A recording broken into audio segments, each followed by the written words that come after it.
渇望しているものや心の傷やトラウマがあるのだから、抑えが効かずに行動してしまうこともあります。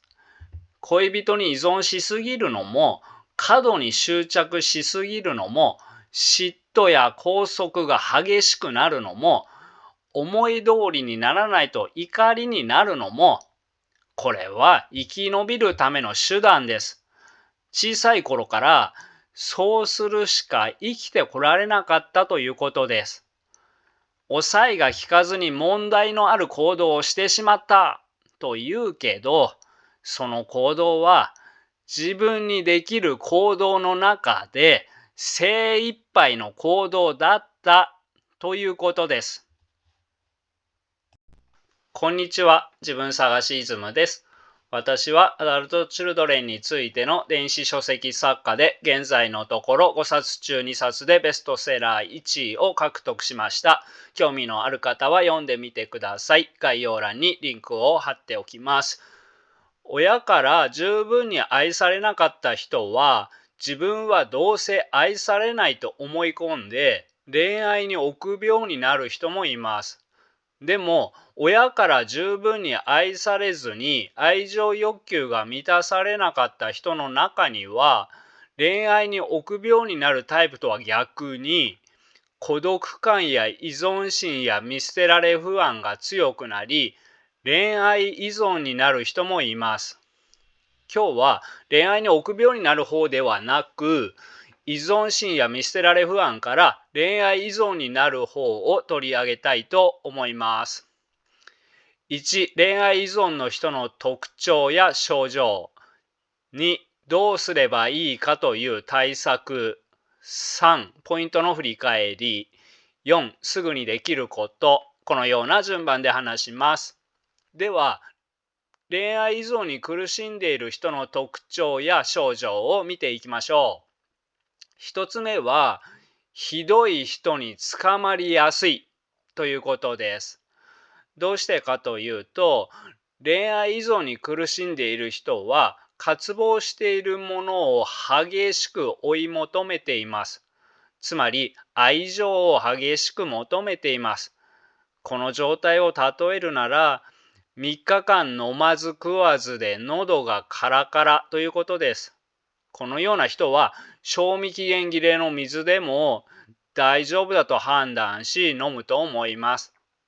同じように、激しく愛情を求めている人は、信用してはいけない人を大丈夫だと思ってしまう可能性が高くなります。誰でもいいから愛してほしいと必要性が強ければ強いほど、じっくり調査する前に相手を優しい人だと思ってしまうということです。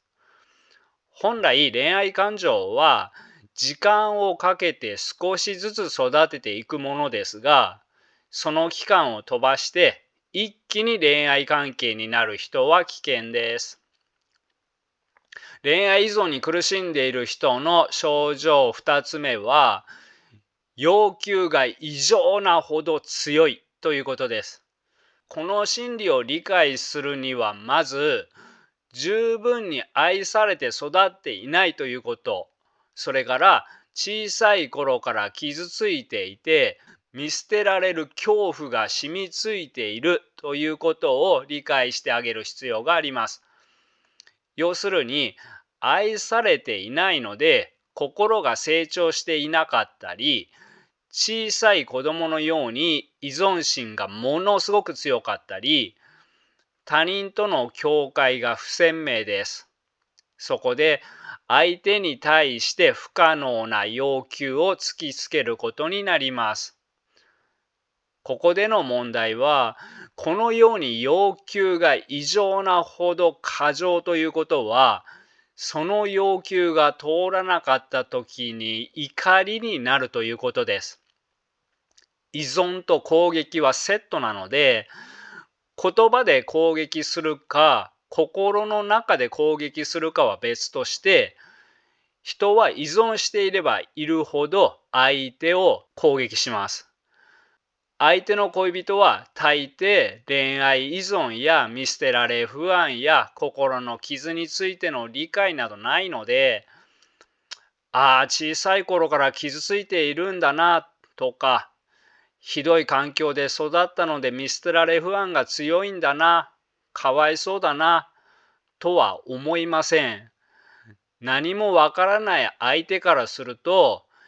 依存でしがみつかれているのに、さらに激しく攻撃までされるんです。これでは相手の心はどんどん離れていってしまいます。恋愛依存に苦しんでいる人の症状3つ目は、相手を失うことの恐怖感が異常です。誰でも恋人と別れることは恐れますが、恋愛依存の人はこの恐れが普通の人の比ではありません。小さい頃に深く傷ついていれば、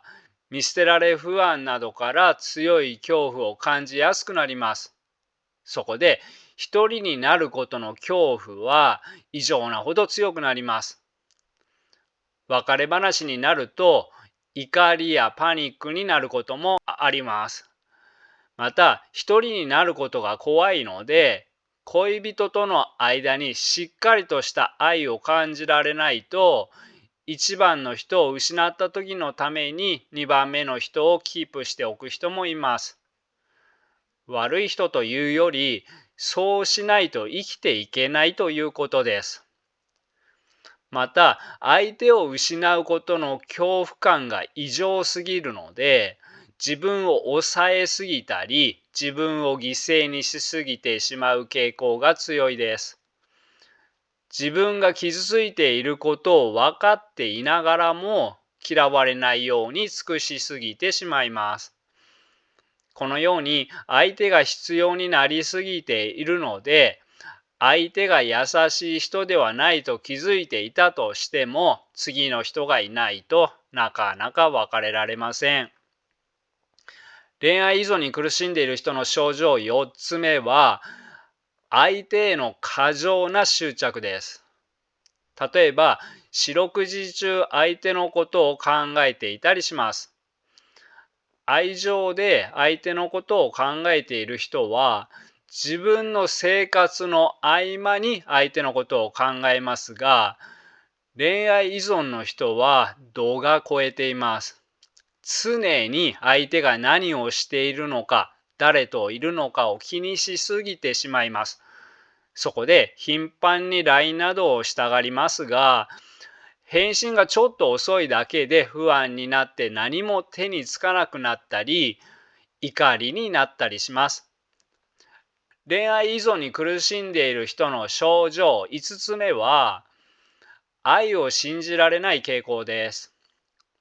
愛されていても、愛されていると信じられない人が多いです。例えば、恋人が休日に友達と遊びに行くと、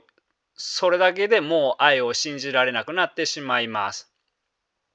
つまり、相手が自分にとって理想的な行動をしないとすぐに不安になってしまいます。そこで、いつも本当に私を愛しているのと繰り返し聞くかもしれません。この心理はどうせいつかは捨てられるという恐怖を心の底に宿しながらも、それでも激しく愛情を求めている心理です。こうなると浮き沈みも激しくなります。つまり心の底ではいつも心配をしています。そんな時に愛されていると感じられればものすごく嬉しいし、逆に愛されていないと感じれば激しく落ち込んだり激しい怒りになります。このように感情が激しく揺れ動いて穏やかに過ごせないということは、相手に負担をかけるだけではなく、当然自分の心にとってもかなりの負担がかかります。これは危険な状態です。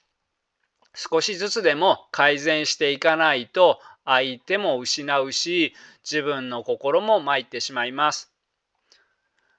では、苦しみを和らげるにはどうしていけばいいかということですが、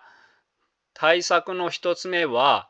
自分の味方になるということです。そのためにはまず、自分のことを深く理解することが必要です。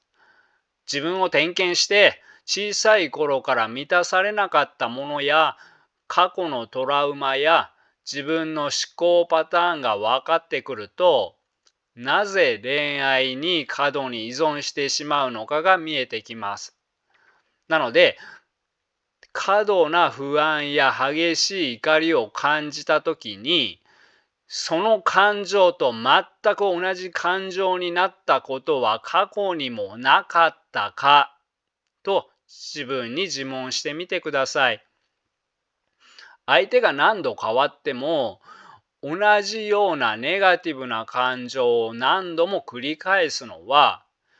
相手の問題ではなく、自分の心の底に何かがあるということです。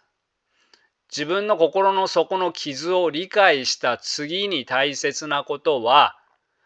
絶対に自分を責めないことです。自分を点検して、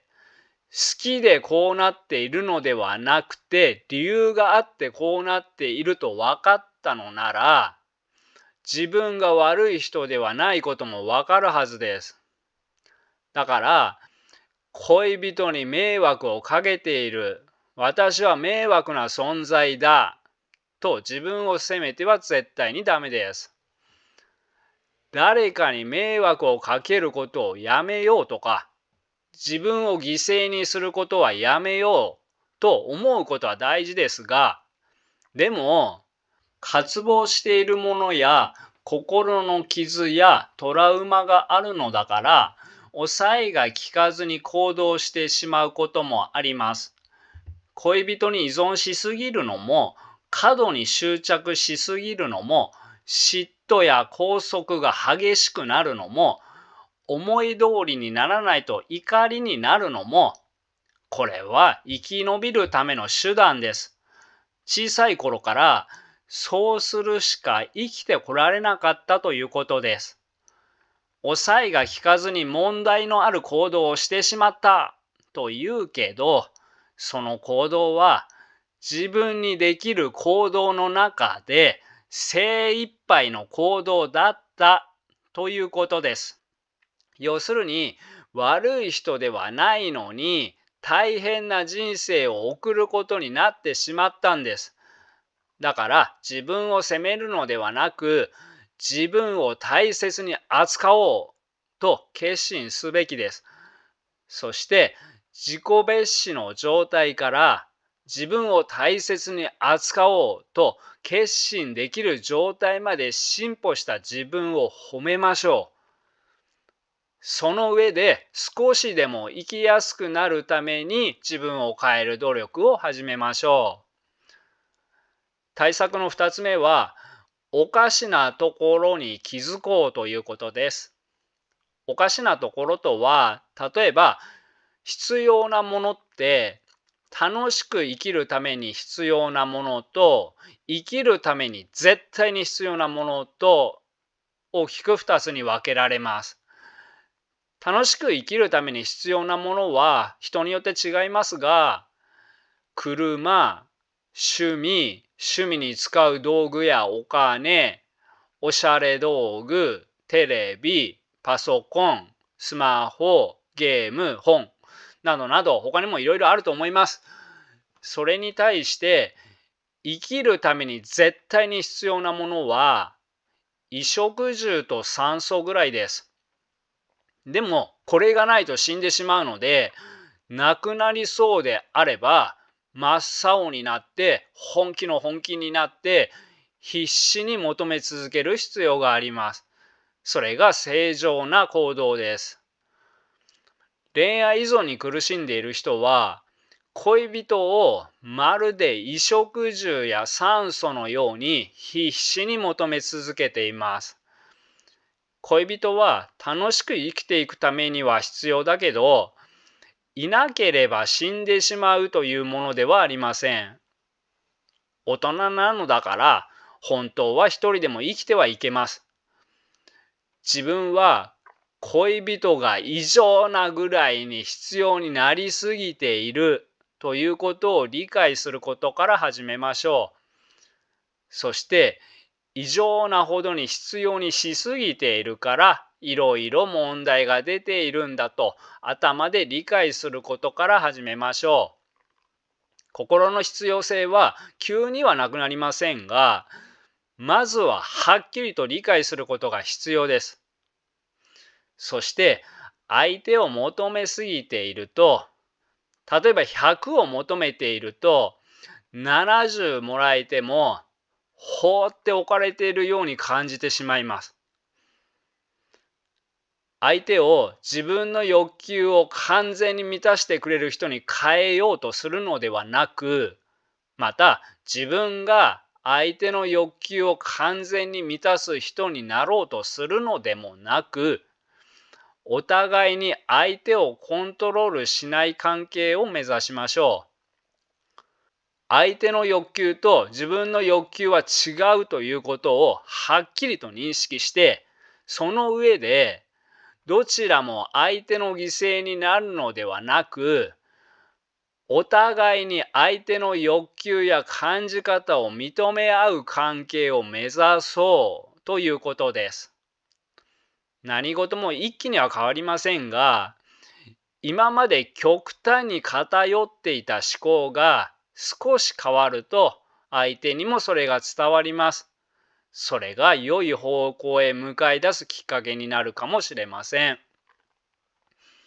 対策の3つ目は、心を育てようということです。心は安心できる環境で愛されることによって成長できます。小さい頃、そのような環境ではなかったのであれば、心が成長していないかもしれません。そうであれば、まずそのことに気づいて認める必要があります。心が成長していないとは、例えば、小さい子供のように要求が激しい。相手はこちらの欲求を完全に満たしてくれるのが当たり前と思っている。少しでも自分の思い通りにならないと激しい怒りになる。このようなことです。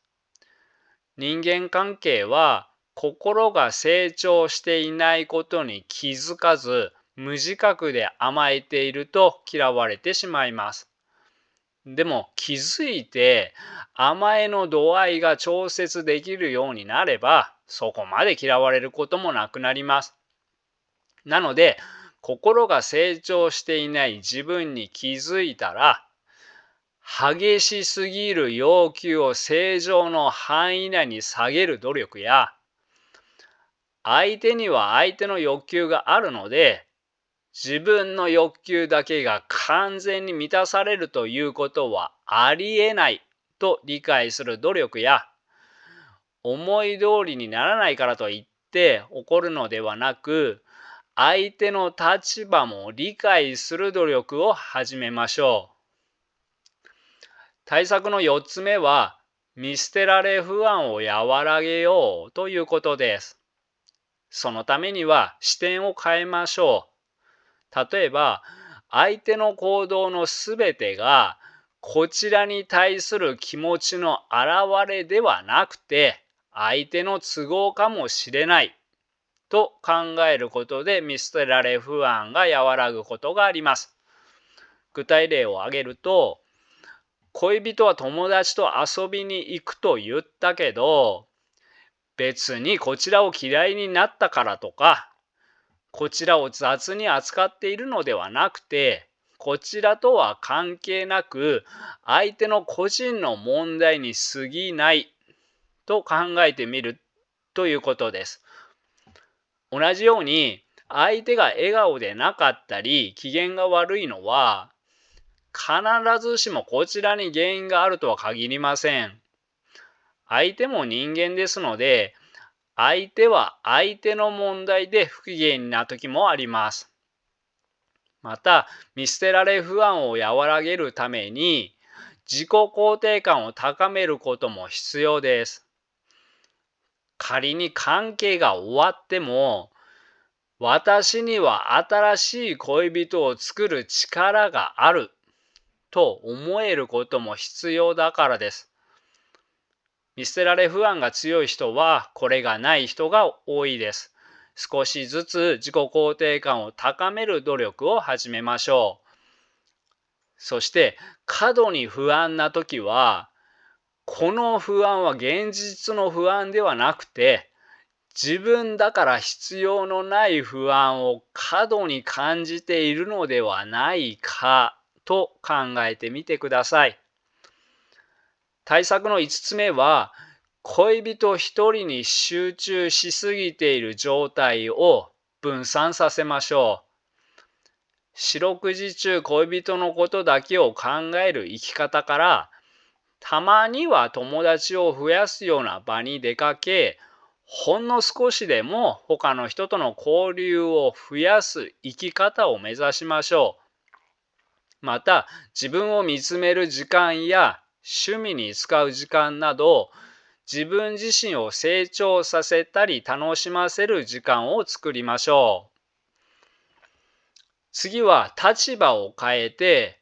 恋人が恋愛依存だと気づいた人はどうすればいいかということにも触れておきましょう。要求が過剰、恐怖感が異常、嫉妬が異常、過剰に執着してくる。このような行動をやめさせようと、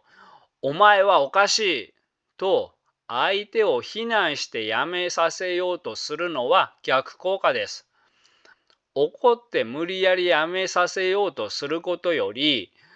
なぜそのような行き過ぎた行動になってしまうのかを理解してあげることの方がはるかに効果的です。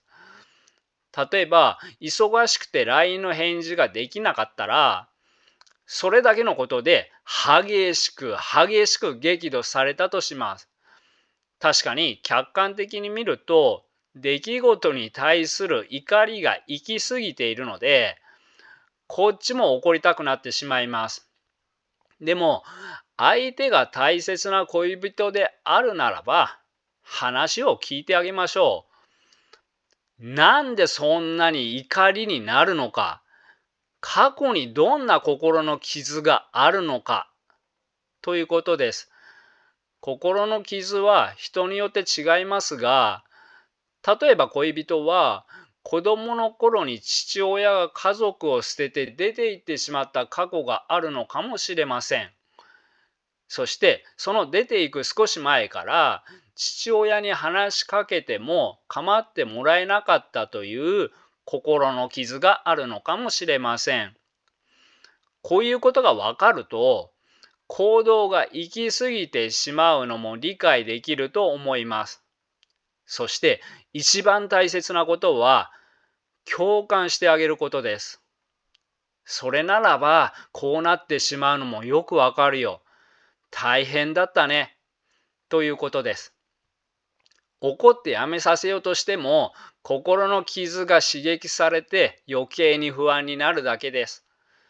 それならば共感してあげる方がはるかに落ち着いて自分の心の傷の問題を冷静に見ることができます。自分の問題を冷静に見ることが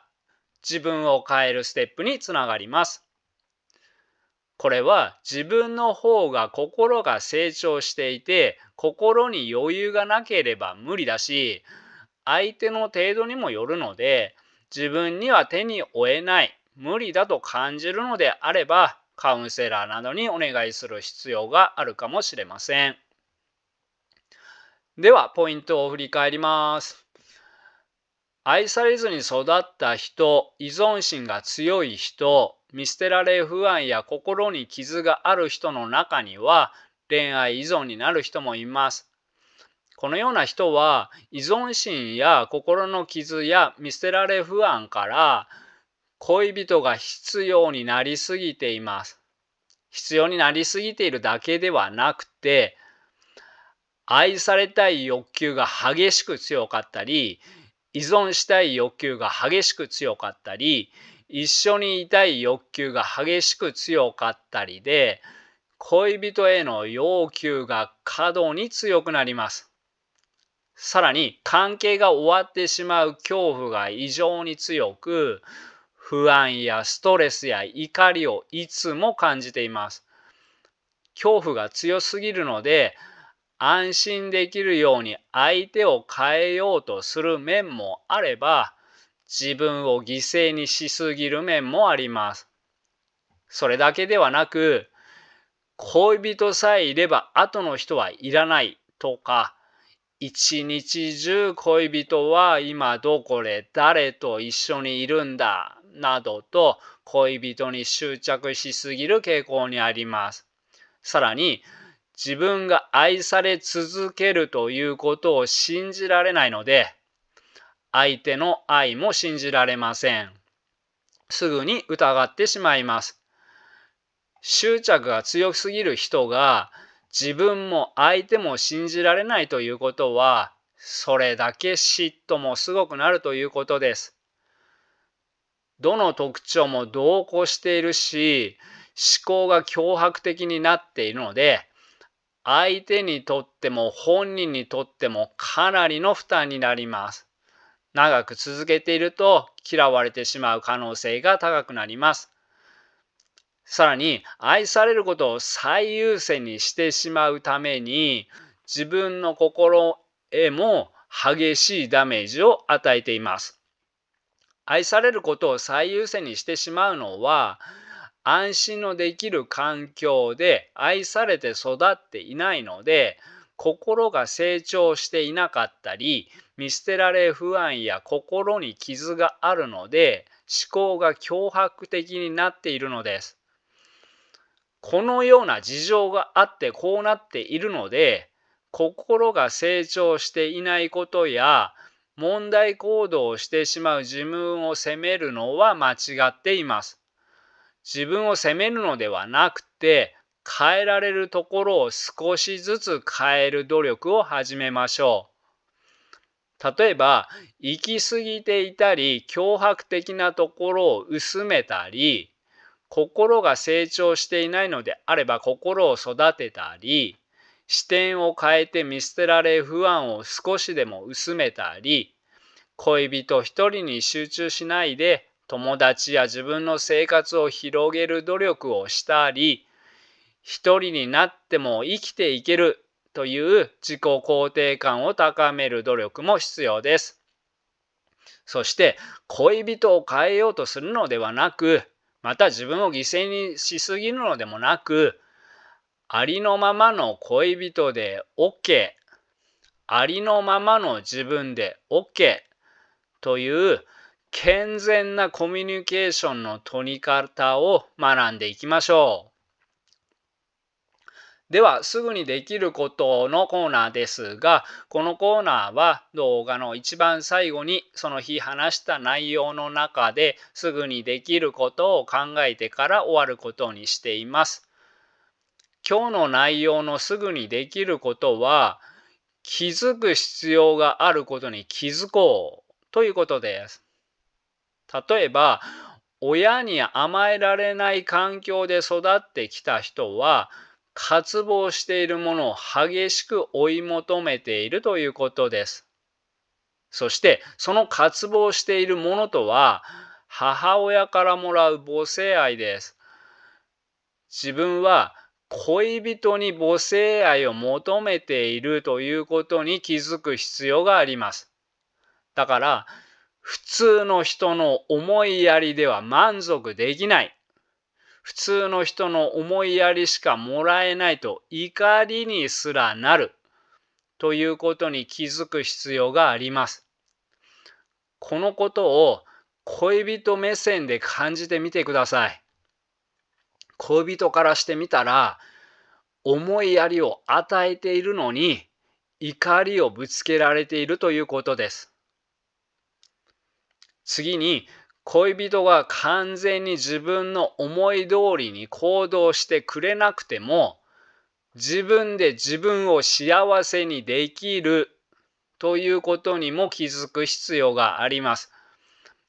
恋人が完全に優しくなければ幸せになれないというのは、幸せになる力を100% 恋人に渡しているということです。これでは幸せにはなれません。100もらえないと幸せになれないのではなくて、60しかもらえなくても、もらえなかった40ではなくて、もらえた60に意識を集中させれば、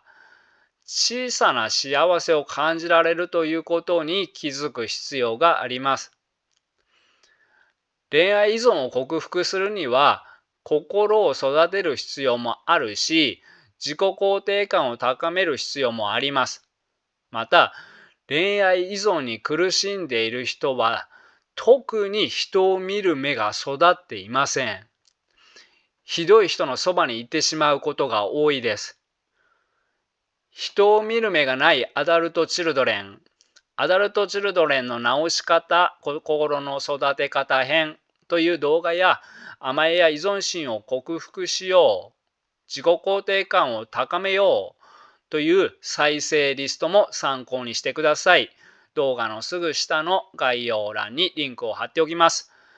今後もアダルトチルドレンが少しでも生きやすくなるための動画を配信していきますので、興味のある方はぜひチャンネル登録をお願いいたします。